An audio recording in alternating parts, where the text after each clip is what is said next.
Hi everyone. So this session we are continuing with the intraocular barriers. In our previous session we discussed about the various anatomy of the eye with respect to the development of a drug delivery system. So we are administering the drug into the eye either in the form of some ointments or as some eye drops. For any of the drug molecule, what we are administering to produce its therapeutic activity, it must reach into its target site. As we have come across the various anatomy of the eye, there are various paths or various hurdles for the drug molecule to reach into the posterior segment of the eye. So this class we are discussing more into the barriers only for the eye. That means what are the hurdles a drug molecule has to overcome to start to begin to get the therapeutic action. The ocular barriers are classified into two, that is anterior segment barriers and the posterior segment barriers. In the anatomy we have seen anterior segments and posterior segments. The same way here also we have barriers in the anterior segment and barriers in the posterior segment. And again these barriers is again classified as static barriers and dynamic barriers. So anterior segment static barriers, anterior segment dynamic barriers, posterior segment static barriers and posterior segment dynamic barriers. Let us see one by one. What are the anterior segment static barriers, which includes the cornea, conjunctiva, iris ciliary body, lens, blood aqueous barrier and certain efflux pump. Cornea. So the cornea structure we have seen the last class. So the multi-layered mechanical barrier. So the multi-layered cornea act as a barrier, or the multiple layers of the cornea itself resist the permeation of the drug molecule across this cornea. Now, to demonstrate this corneal permeability, some certain studies has been conducted with a different molecular weight of a hydrophilic polymer polyethylene glycol, which confirms that the corneal tissues appears 15 and 25 times more resistant to polyethylene glycol in comparison with conjunctiva and sclera. So corneal layers becomes around 15 to 25 times more resistant than that of conjunctiva and sclera. Another factor, that is the molecular size. The molecular size can affect the conjunctival permeability, and the outer corneal layer with 90% epithelium renders this membrane highly lipophilic. So only the highly lipophilic moieties can easily passes through the corneal layer. The mature corneal epithelial cell act as a barrier to the drug absorption because they are tightly bound by the cell adhesion proteins such as occludins, ZO1 and ZO2 proteins. So presence of proteins in the mature corneal epithelial cells can also resist the permeation of the drug molecule through this cornea. So another factor is the proteins. So next one is to provide a continuous seal around the cells and form a tight junctions to prevent the paracellular drug transport across the cornea. So this is one of the main function of our protein, that is it provides a seal around the cells. So as we know, there are various types of absorption mechanisms, that is transcellular and paracellular transports. Now what the protein does, the protein forms a seal, continuous seal around the cell and form tight junctions to prevent the paracellular drug transport. Because the proteins forms the tight junctions and it prevents the paracellular transport across the membrane. The paracellular diffusion of a polar molecule is prevented by the corneal tight junctions where lipophilic drugs may easily diffuse through the transcellular mechanisms.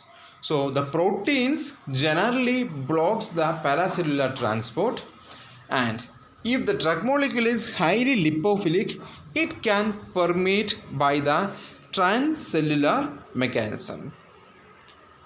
As this is the structure of our cornea, the Bowman's layer, the layer just under the epithelium, the Bowman's layer has no role in preventing the drug permeation, whereas the stroma, the third layer, behave as a rate limiting barrier for the lipid soluble molecules and hinders their deeper ocular permeation. So the stroma, the physical nature of the stroma is what? That is hydrophilic in nature.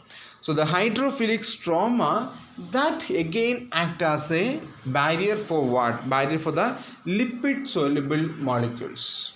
Because usually the biological membranes are lipophilic in nature, thus any of the lipid soluble drugs can easily cross us through it. But here the physical nature of the stroma is hydrophilic in nature, thus what happens? The lipophilic drug molecules cannot permeate through this, and this act as a barrier. For highly lipophilic and relatively hydrophilic compounds, corneal epithelium and stroma act as a depot. That is, listen students, for the highly lipophilic and relatively hydrophilic compounds, the corneal epithelium and the stroma, because stroma is hydrophilic in nature, so what happens? Stroma resists the permeation where the drug will be present. So the more amount of drug will be accumulating in the epithelial layer as well as in the stroma. So this stroma as well as epithelial layer act as a depot, because since they are not permeating, they are not allowing the drug to cross the membrane. So what happens? More amount of drug will be accumulating in the surface of epithelia and in the layers of stroma. Under the stroma we have the Descemet's membrane, which does not participate in hindering the drug absorption very significantly, do not have much role. So these are the main functions, or the why the cornea act as a main barrier. So let us discuss once again regarding the cornea. First thing, the multi layers of the cornea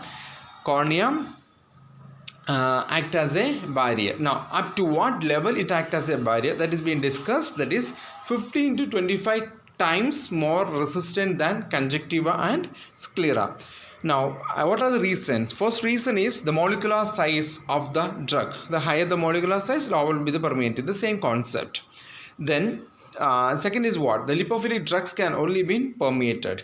And the reason, presence of protein in the surface of the cornea. Proteins, how the proteins act? The proteins forms a tight junctions over the cell and it prevents the paracellular transport mechanisms, whereas the lipophilic drugs can cross us by the transcellular mechanisms. Next layer, Bowman's layer, do not have much effect on the permeation. Then the hydrophilic stroma act as a barrier or act as a rate limiting step for the lipophilic drug molecules. Then next thing is the epithelium and stroma, which again act as a depot, because whatever the drug we are administering, these two layers resist for permeation and it acts as a depot for this drug molecule. And the last, Descemet's membrane, do not have much effect on the permeation. So this way the cornea act as a barrier. So as we know, it is one of the outermost layer of our eye. Whatever the drug we are administering into the cornea, it is not permeating. The cornea does not allow much of the drug molecule to enter.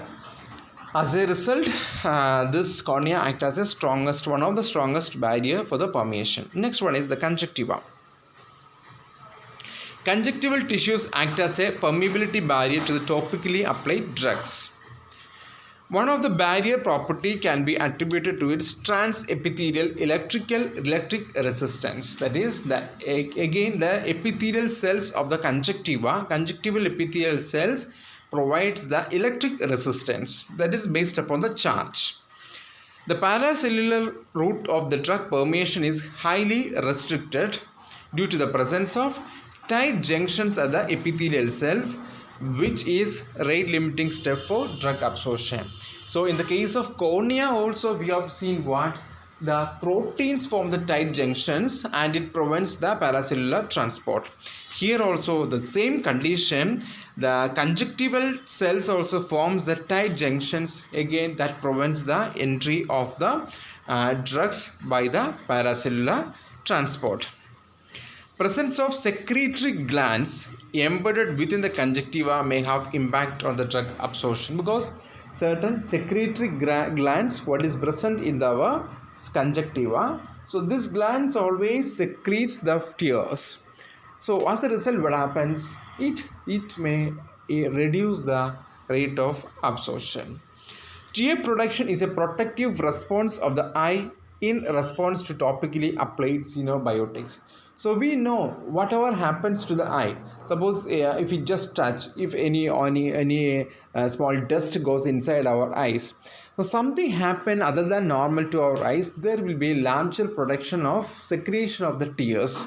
There is a continuous secretion of the tears. So suppose if we administer an ointment, or if we add a drop of the medicine as an eye drop, if we added also, this increases the production of tears. So there will be production of large amount of tears within the eye.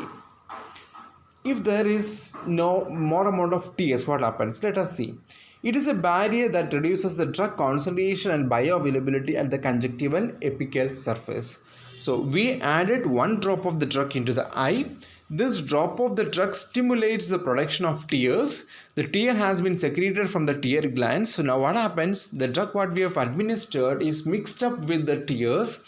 This result in dilution of the drug. This result in loss of the drug, thereby the reduced bioavailability of the drug molecule. The final conclusion is what? The addition of the eye drops will stimulate the tear secretion, finally result in dilution of the drug, result in lesser bioavailability of the drug molecule. Physiochemical properties of the such as hydrophilicity, molecular weight also found to be major role in the permeation across the conjunctiva. So this is the same point what we have discussed in the cornea also, that is the hydrophilicity as well as the molecular weight. Hydrophilic drugs with less than 20 Daltons molecular weight are permeable, restricting the higher molecular weight drugs.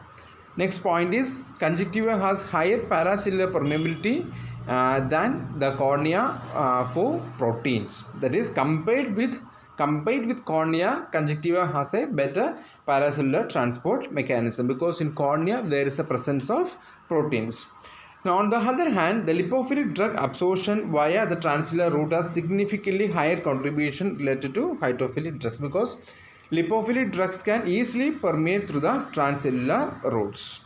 An example given is, that is the propranolol, which of the drug, that is a lipophilic drug with a log P of 3.21 has 10 folds higher absorption than that of sotalol, that is a hydrophilic drugs with a log P of 0.62 minus 0.62. That is, a highly lipophilic drug molecules can easily or highly permeate through the transcellular route of the conjunctiva. So that's all about the conjunctiva. So let us revise once again. So conjunctiva, again it acts as a barrier for the drug molecule to permeate across the membrane.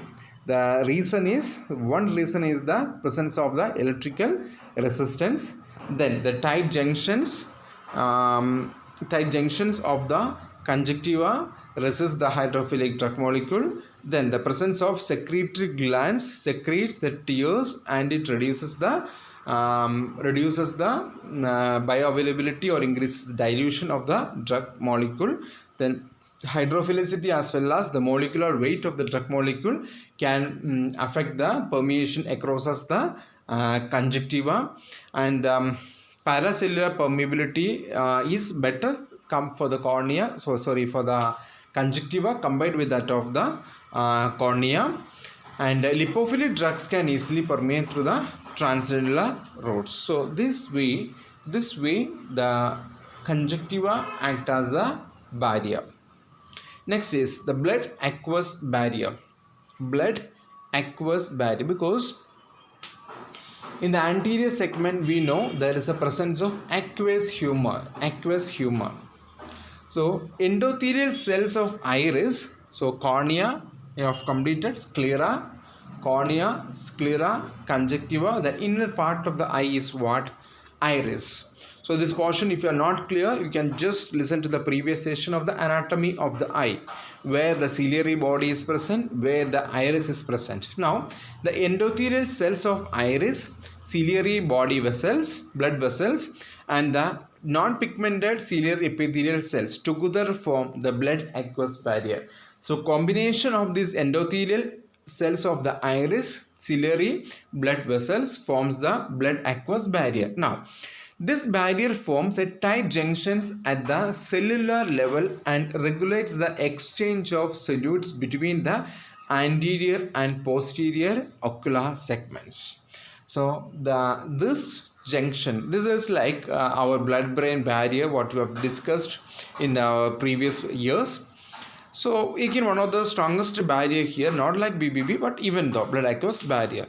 There also it forms by the endothelial cells. Here also it forms the endothelial cells of the iris and the ciliary vessels, which forms a tight junction. This tight junction resists the transportation of any of the molecule from the anterior segment into the posterior segment. In this way, it impedes some non-specific drug entry deeper ocular tissue by functioning it as a barrier. Cellular tight junctions impedes non-specific drug entry into the inner ocular cells and act as a barrier. Now, blood aqueous barrier help to maintain the ocular transparency and regulate the chemical composition. This is one of the role of the blood aqueous barrier. Most of the drug reaching the aqueous humor are eliminated into the systemic circulation through the iris blood capillaries.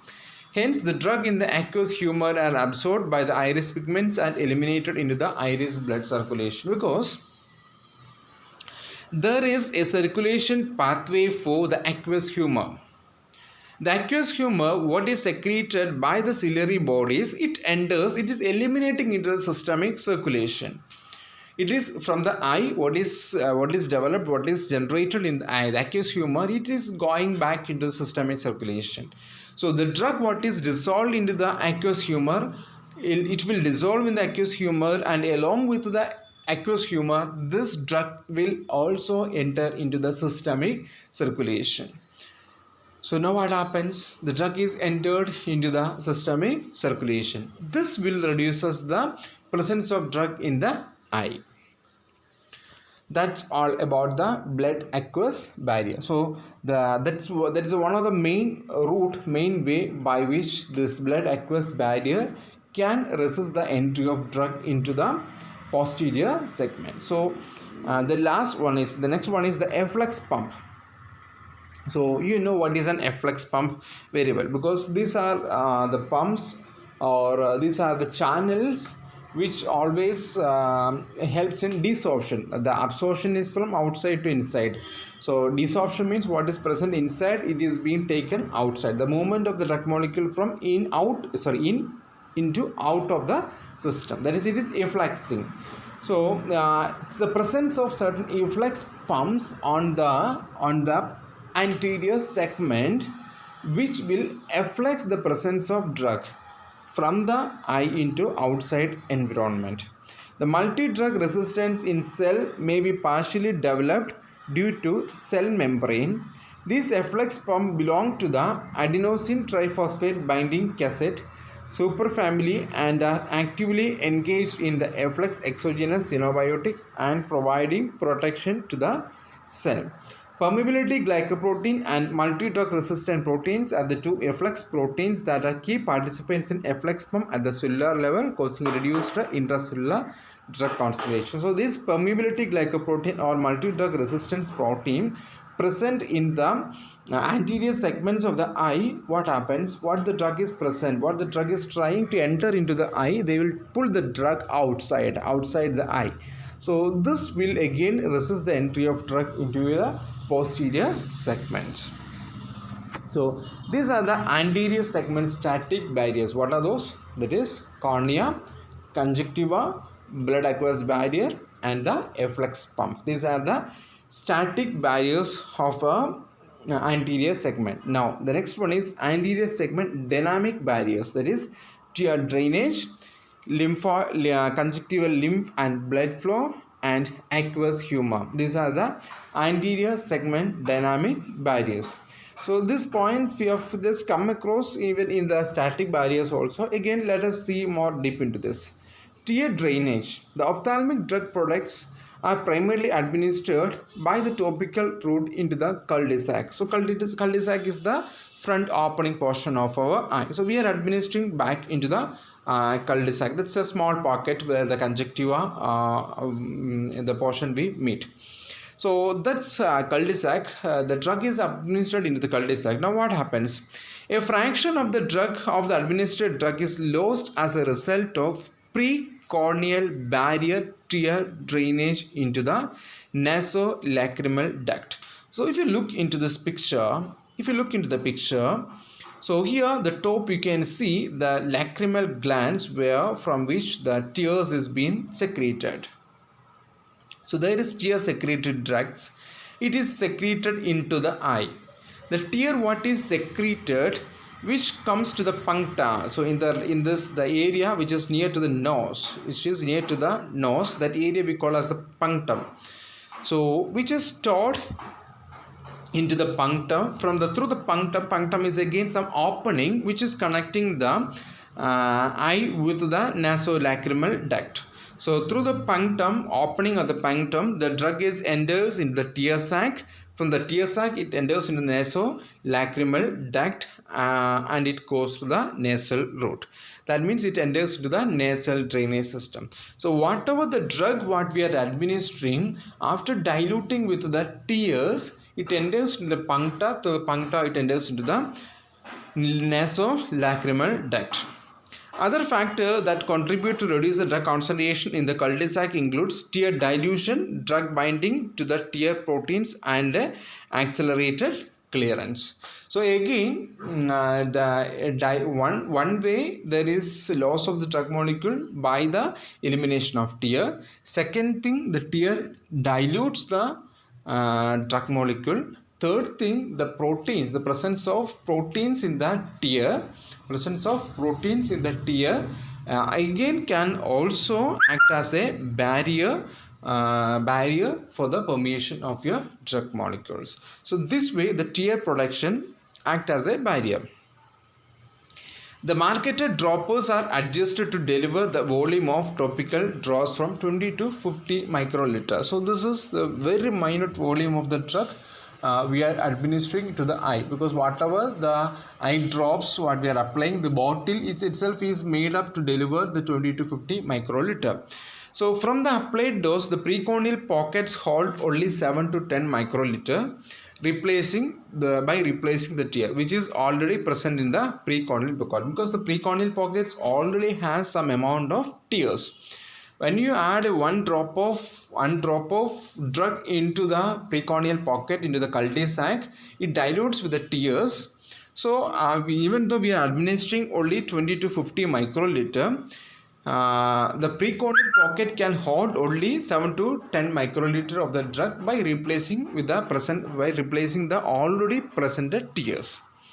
So such excess administration dose may lost through spillage from the precorneal pocket or drainage to the nasolacrimal duct. So if you administer excess drug also, it can spill out. It can come out from the eye, or it can eliminate through the nasolacrimal duct.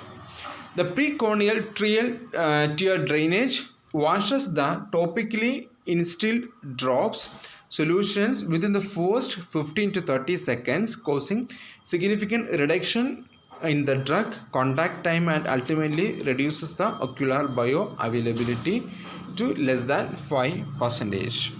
So the last point says this precorneal tear drainage. Again, what we have discussed is tear drainage into the nasolacrimal duct, which dilutes and takes up the takes up the drug. So which can hold the drug molecule only to few seconds. Within the few seconds itself, the drug will be entered into the nasolacrimal duct. So this is one of the main reason the ophthalmologist or the pharmacist, when we dispense any of the eye preparation, any of the ophthalmic preparations, we are supposed to suggest the patients, that is, after administering one drop of the eye drops, we are supposed to close the puncta. It's always suggested to keep our fingers in the puncta of the eye, so that the puncta will be closed, and keep the eyes open, and we have to lie down for some period of time. So this helps what? This helps in closure of the puncta. Once the puncta is closed, the drug will not enter into the nasolacrimal duct. So close the puncta, and we have to lie down for a period of some timing. Some timing means what? So if we lie down, the drug what we are administered will be present in the cul-de-sac, in the precorneal duct. The entire precorneal duct will be presenting, and slowly the drug will be entering to the paracellular as well as to the transcellular routes. So this way, by closing the puncta and lying down for some period of time, will help for the better bioavailability of the drug, or for the better therapeutic activity of a drug molecule what we are administering. Next is conjunctival lymph and the blood flow. The conjunctiva is highly vascularized and supplied with lymph vessels. The topically applied drugs into the precorneal pockets may be primarily carried away into the systemic and the lymph circulation, while traversing and conjunctiva resulting in the lower drug permeation into the deeper ocular tissue.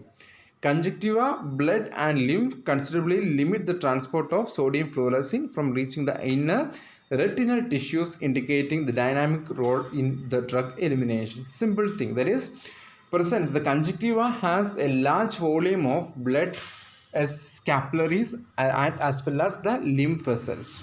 So there is a continuous circulation of the lymph as well as blood through the conjunctiva. So there is, once we administer the drug what reaches into the conjunctiva will be taken out, will be eliminated by through this route, because they can enter into the lymph nodes, they can enter into the blood capillaries, it can dilute with the lymphatic system, it can dilute up with the blood. So what happens? This lymph as well as the blood, which will take away the drug into the body, which will take away the drug from the eye into the body. This may reduces the presence of the drug again into the precorneal pockets, thereby reducing the bioavailability of a drug. The next factor is the aqueous humor. Aqueous humor secreted by the ciliary body. Aqueous humor secreted by the ciliary body flows towards the cornea. It is in the opposite direction to the drug entry applied topically. So in this picture, if you can see clearly, so this the blue line which shows the flow of the aqueous humor. So here you can see the ciliary bodies in the top as well as in the bottom. You can see, so here is the ciliary bodies. The ciliary bodies which is present in the posterior segments. The ciliary body secretes the aqueous humor, and which enters into the anterior segment through the iris or through the pupils. So this blue line shows the circulation of the aqueous humor. This aqueous humor which comes into the in the anterior segment, which drains out through the trabecular meshwork into the canal of Schumann. So this is the aqueous humor is being taken outside, or the elimination of the aqueous humor. Aqueous humor secreted by the ciliary body enters into the anterior segment through the pupil. It is being eliminated out from the anterior segment by or through the trabecular meshwork. So what happens now? Larger hydrophilic drugs are found to be eliminated by this aqueous humor, causing subtherapeutic levels in the inner ocular tissue. Then ocular BAB function may be compromised.